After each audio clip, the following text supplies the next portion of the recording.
Olá pessoal, eu sou a Loiane e na aula de hoje nós vamos aprender um pouco mais como que o banco H2 funciona, tentar acessar esse banco de dados para poder ver os registros que estão lá dentro e também vamos linkar a nossa API do Spring no nosso front-end do Angular, ou seja, quando a gente abrir o Angular, a gente quer que os nossos dados venham da API do Spring e não dos dados em memória.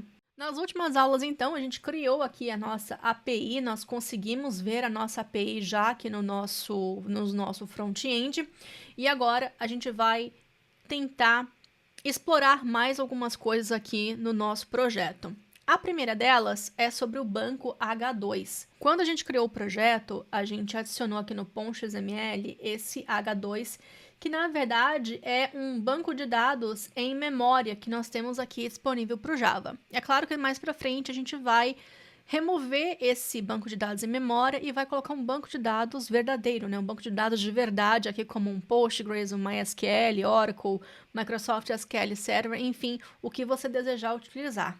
Só que como é que esse banco de dados funciona? E esse passo vai ser importante também para quando a gente for utilizar um banco de dados, a gente só muda as configurações que nós vamos colocar depois.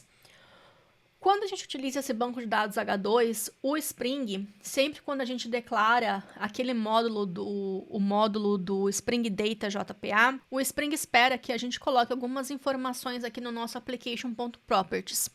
Como é o H2, o Spring sabe que é um banco de dados em memória e automaticamente já utiliza umas configurações padrões para a gente. Então, isso fica muito abstraído e fica parecendo que isso é mágica, mas nada é mágica, né? É apenas configuração que não está exposta para a gente.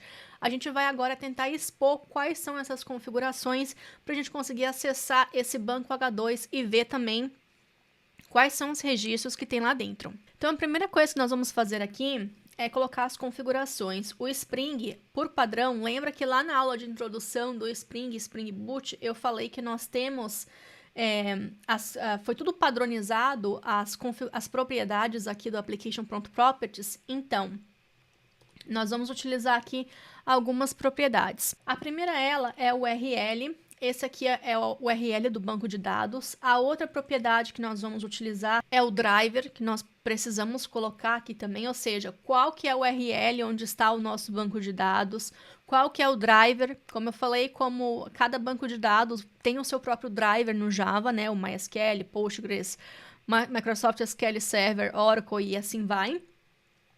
Nós também temos o usuário que nós vamos conectar, né, o username.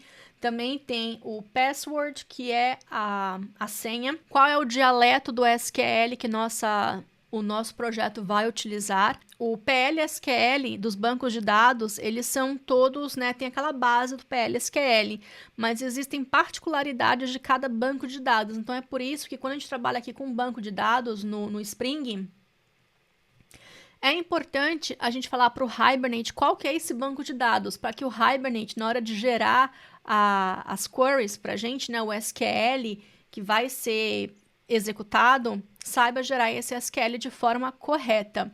E a gente também vai pedir aqui, pelo menos na parte de desenvolvimento, para a gente poder também ver qual que é o SQL que o Hibernate vai gerando. Porque depois, quando a gente for trabalhar com um relacionamento de 1 para N, né, de 1 para muitos, de um curso para várias aulas, vai ser importante a gente entender algumas coisas que a gente está fazendo aqui. Então, para facilitar aqui para a gente, eu já tenho aqui as configurações. Vocês também podem pegar essas configurações lá do repositório do GitHub, que é o quê? O link que nós vamos utilizar. Eu vou dar o nome para o meu banco de dados, que é testdb. Vou utilizar aqui o driver do H2. O usuário, eu vou utilizar o SA, que é o padrão. Password, eu vou configurar uma senha para eu conseguir acessar esse banco de dados ali do browser. E o dialeto que eu vou utilizar é o dialeto do H2. Então, aqui, se eu fosse utilizar, por exemplo, o MySQL, eu colocaria as informações do MySQL. E essa outra propriedade aqui, que é para mostrar qual que é o SQL que ele está gerando. Esse log aqui é o log da última vez que a gente executou o projeto, e vocês podem ver que não tem absolutamente nada. Mas, olha, o dialeto que está utilizando é esse dialeto aqui, ó, do H2 Dialect, que foi o que a gente colocou aqui. Então, nós apenas estamos expondo essas configurações que o Spring geralmente utiliza ali internamente com o Spring Boot junto com o H2. O que nós vamos fazer agora é executar novamente esse projeto. Então, vamos executar. Então, vamos executar aqui novamente. Conseguiu executar. Antes tinha dado aquele erro para mim, mas só de iniciar e limpar o workspace do Maven isso pode acontecer. Então, fiquem também de olho. Se tiver algum erro, reinicia, dá uma limpada no cache do workspace e às vezes funciona. Então, agora que limpou aqui e inicializou de novo, olha que legal aqui. Ele já fez um select, né? Porque não tinha nada. Ele fez aqui um insert. Tá vendo? Ele fez um insert na tabela de curso, a categoria, com categoria, nome, ID e os valores, que é exatamente o que nós temos aqui no nosso modelo, né? A tabela de curso, que tá aqui, com o ID, o nome e a categoria que ele colocou aqui no nosso SQL. Se a gente vir aqui no banco, no browser agora e fizer o refresh, agora, olha, acabou de fazer o select. Então, é interessante você ter essa propriedade aqui do show SQL, principalmente em tempo de desenvolvimento. Em produção, isso não é considerado uma boa prática, tá? Geralmente a gente deixa falso quando vai para produção. Mas para desenvolvimento, até para você ver o que está acontecendo, fazer depuração e debug, é interessante ter isso habilitado como verdadeiro. Para a gente poder acessar agora o banco de dados, eu vou colocar aqui, olha, eu vou colar para vocês também terem isso lá no GitHub, qual que é o link para poder acessar o banco de dados.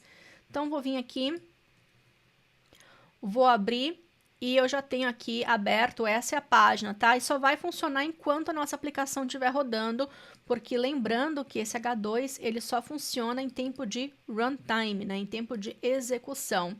Aqui eu vou colocar esse driver, que é o mesmo driver que nós temos aqui, ó, que é o testDB.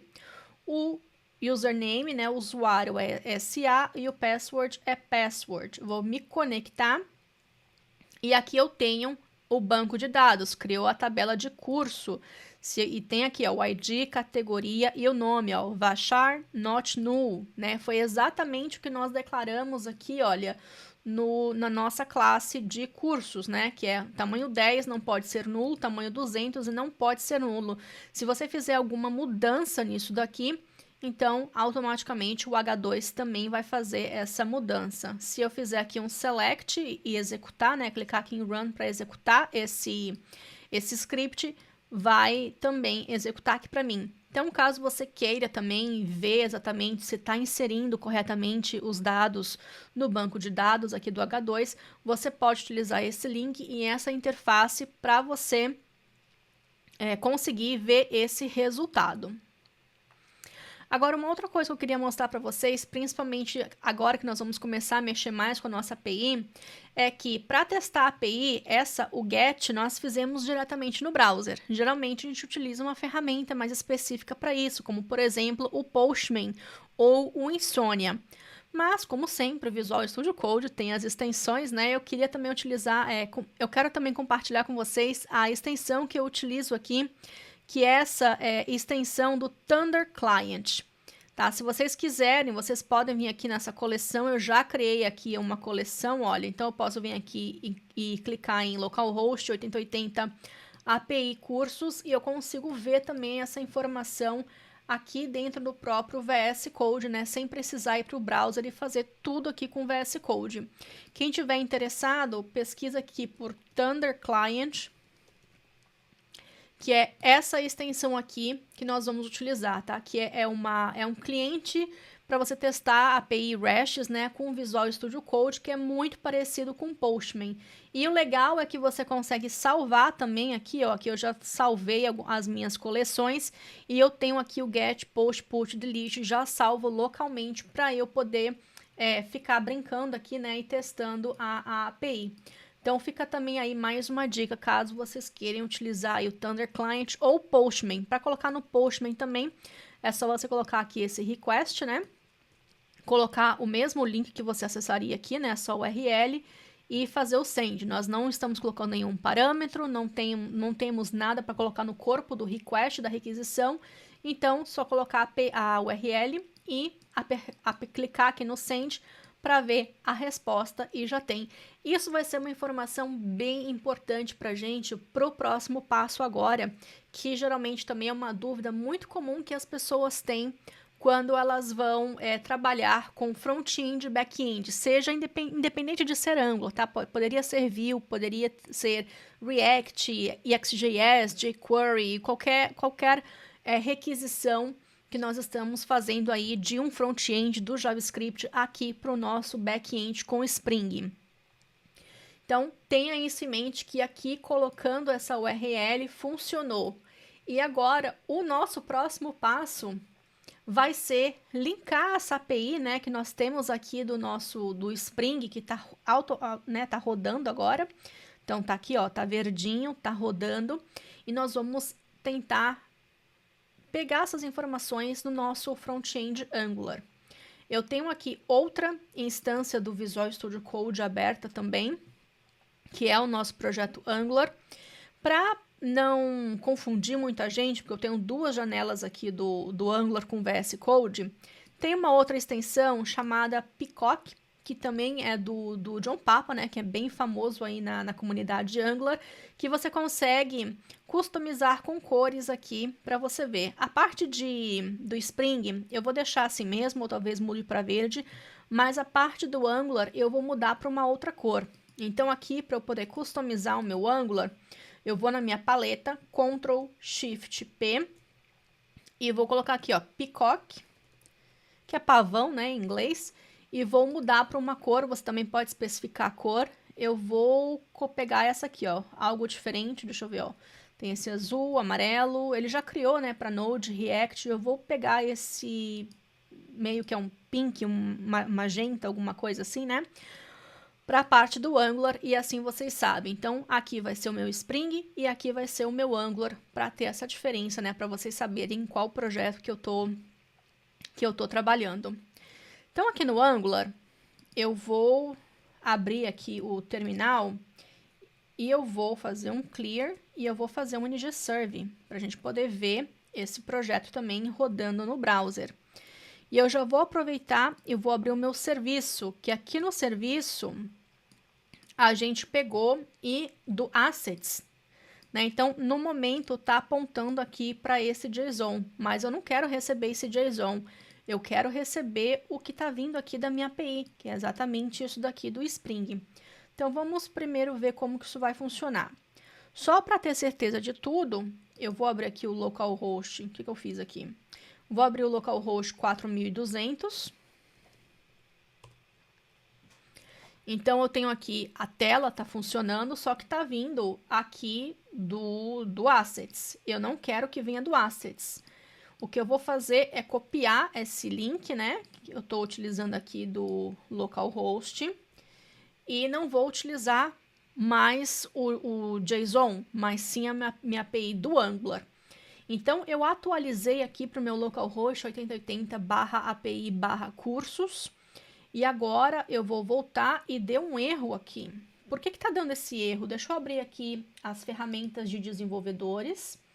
Então, vou vir aqui em mais ferramentas e Developer Tools, ou ferramentas para desenvolvedores.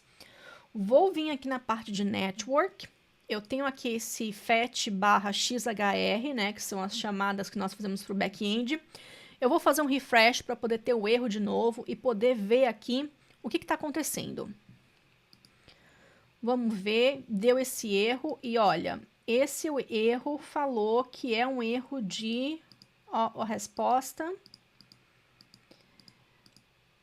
falou que é um erro de course. Tá vendo aqui, ó? Course error. Se eu tentar aumentar aqui. Course error. O que é isso? Existe um conceito chamado course, que são chamadas entre domínios diferentes. Olha uma coisa interessante aqui. No nosso front-end, nós temos aqui localhost porta 4200. Para o Angular. E no nosso back-end com o Spring, nós temos localhost porta 8080. Isso seria a mesma coisa que eu fizesse um meuprojeto.com fazendo uma chamada para minhaapi.com, ou seja, são domínios completamente diferentes. Esse é o mecanismo de segurança que nós temos na web. Se não, por exemplo, eu poderia acessar qualquer site, poderia fazer as requisições das APIs, né? Então, isso seria uma brecha de segurança enorme. Então, existe esse conceito chamado CORS, que permite que você faça isso, porém, isso precisa ser configurado na aplicação.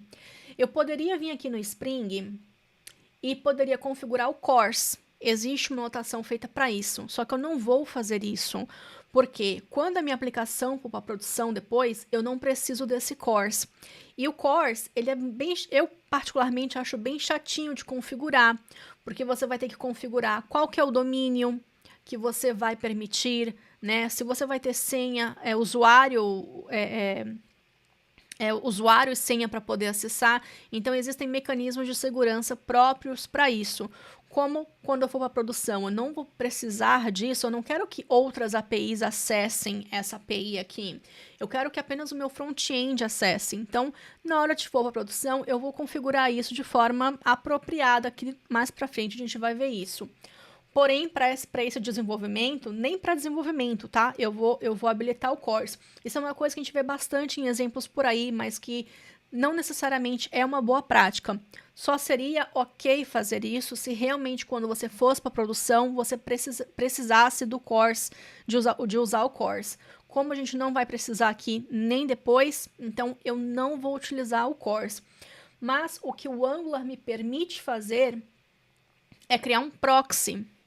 Então, esse proxy aqui no Angular vai falar, esse proxy vai funcionar como se eu estivesse fazendo chamadas para o mesmo domínio. Então, seriam chamadas apenas do meu front para o meu back-end e não vai importar que os dois estão em domínios diferentes. Então, para fazer isso para o meu desenvolvimento local, eu considero isso como uma melhor prática, tá? Como uma prática recomendada.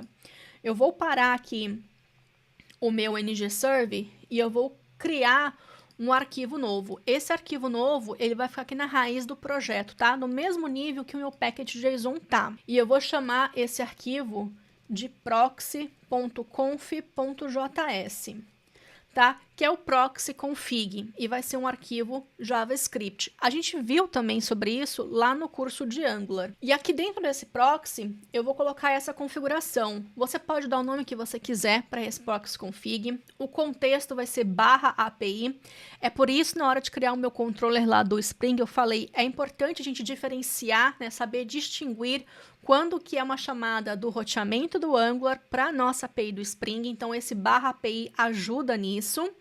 E o target vai ser o localhost 8080, que é o que nós estamos utilizando, né? Que é o localhost 8080/API. Então, sempre que eu fizer um /API no Angular, o Angular automaticamente vai redirecionar para localhost 8080/API. A segurança aqui está falso, porque eu não estou utilizando o SSL aqui local. Depois, em produção, a gente habilita isso, né, que seria o HTTPS. E o log level eu vou deixar aqui como debug. E como esse é uma constante, eu vou exportar esse config aqui. Aqui dentro do meu package.json, eu vou voltar aqui no meu start e eu vou colocar aqui uma flag, que é --proxy-config. E eu vou passar qual que é esse proxy, que nesse caso eu vou pegar aqui, olha, o nome desse arquivo. Então, eu vou falar com o Angular. Quando você for fazer o ngserve, use o proxy.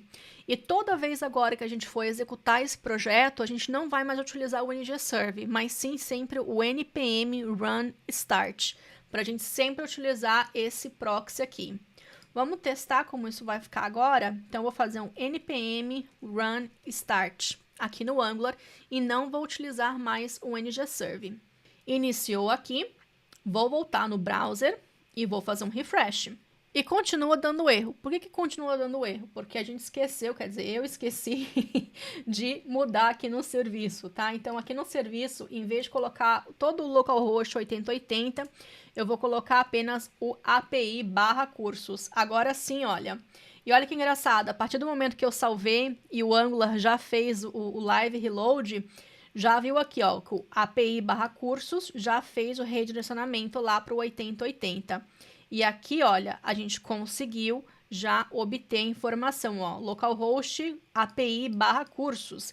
Então, lembra que aqui vai para localhost 8080. E a resposta foi aqui o ID, o nome e a categoria. E aqui no preview a gente consegue ver, né, isso mais de forma mais amigável.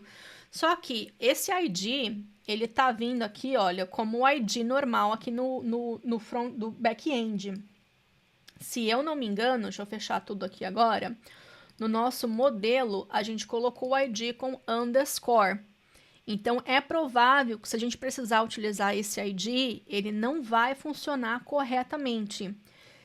Se você quiser fazer o teste também, a gente poderia colocar aqui uma outra coluna para até mostrar o ID também. Deixa eu fazer isso aqui rapidamente, para a gente conseguir ver que realmente a informação não está vindo, ó. Então, vou fazer um curso ID, vou botar aqui, ó, o ID, que é o que nós estamos utilizando. Aqui no nosso cursos component, a gente vai colocar aqui, ó, as colunas que a gente quer, é o underscore ID, tudo minúsculo. E é basicamente isso, né? Agora, nós temos também essa coluna, que eu vou botar aqui como a definição da coluna vai ser o ID. Voltando para o browser agora, note que nós estamos com curso com a categoria, só que o ID não está sendo mostrado, porque lá no nosso back-end, que está aqui agora, meu back-end, a gente está vindo como ID. Como é que a gente faz agora para poder mudar isso também? O mais fácil aqui seria eu vir aqui e dar um underscore, só que, por exemplo, eu não quero mudar isso aqui para o underscore, eu quero continuar assim. O próprio Spring, né, não seria mais do Spring, né, mas o Spring, na hora que você faz aqui o REST Controller, lembrando que o REST Controller, ele automaticamente coloca aqui, olha, que é um Response Body. Esse Response Body, existe uma biblioteca chamada Faster XML ou Faster XML, que é esse link aqui, ó, o Faster XML, ele tem uma biblioteca chamada Jackson.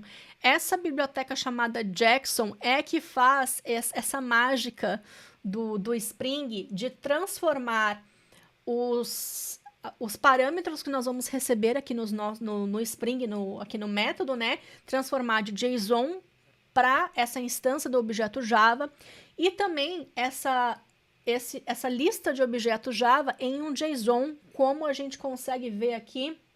Deixa eu passar um pouco mais para cá. Como a gente consegue ver aqui, olha, no Thunder Client.